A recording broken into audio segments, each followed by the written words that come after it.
This is the entire history of mental illness in like 5 minutes by Emery Tran. Mental illness has often been regarded as one of the world's most challenging problems, visible domestically and on the global scale. In history, three theories of etiology have arisen, including supernatural, somatogenic, and psychogenic. The supernatural theory believes mental illness is due to possession by demonic or evil spirits.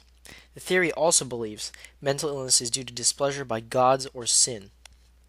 The somatogenic theory states mental illness is derived from genetic predisposition, brain damage, imbalance, or illness. The psychogenic theory states mental illness results from traumatic or stressful experiences. The supernatural theory is what begins the history of the world and what is believed by the first people. Prehistoric cave art dating back to 6500 BCE depicted solutions to mental illness by trephination, or drilling holes in the skull of individuals, believing evil spirits trapped in the minds of the mentally ill. The somatogenic theory began around the time of the Shang dynasty. The Chinese medicine believed mental illness was a result of complementary forces, yin and yang, with the imbalance resulting in such. Greek philosopher Galen and his peers did not support supernatural theorists, instead believing mental illness the result of imbalance of the four bodily fluids: yellow bile, blood, black bile, and phlegm. Still, mental illness possessed a stigma in Greek society, fear to cause damage to property or others. During medieval times or the Middle Ages, mental illness was again viewed by the supernatural theory, believing illness the result of demonic possession.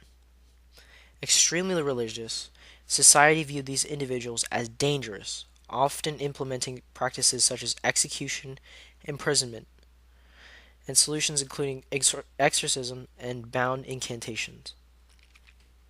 Mentally ill women during this time period were especially treated harshly, persecuted as witches in the Middle Ages, overseeing one of the world's largest witch hunts in history, centered in Europe. The mid 16 and 1700s saw further persecution of the mentally distraught patients in government run facilities, including Bedlam and the Hospital General of Paris. These institutions abided by confinement laws, ensuring reduced exposure of the mentally ill patients to the outside world. Viewed similar to animals, society believed that these patients were incapable of controlling themselves and were volatile in the public sphere.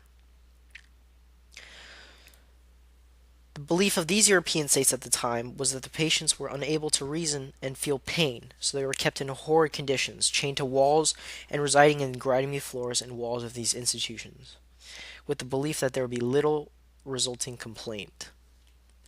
The 18th century oversaw the rise of the psychogenic theory of mental illness, with a wide range of treatments proposed, including hypnosis. Additionally, protests championing the right of mentally ill patients forced governments to reform asylums with the focus of treating patients rather than imprisonment.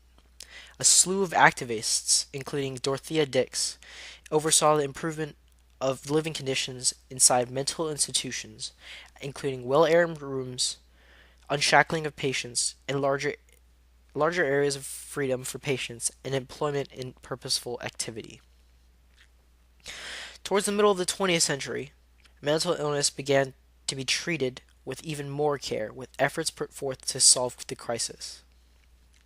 A range of antipsychotic drugs, including chlorpromazine, were provided, controlling patient hallucinations and calming diagnoses. In 1963, President John F. Kennedy signed the Mental Retardation Facilities and Community Mental Health Centers Construction Act, providing federal aid to community health centers treating mental illnesses. In 2010, the Equality Act was passed, banning discrimination of individuals with mental illness from access to public services or job allocations.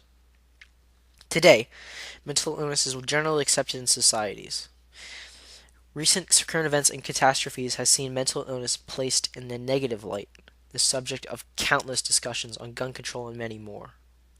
Fortunately, medication and treatments have enabled individuals with mental illnesses to rejoin society as productive, functioning members of society, eager to make their dent on history.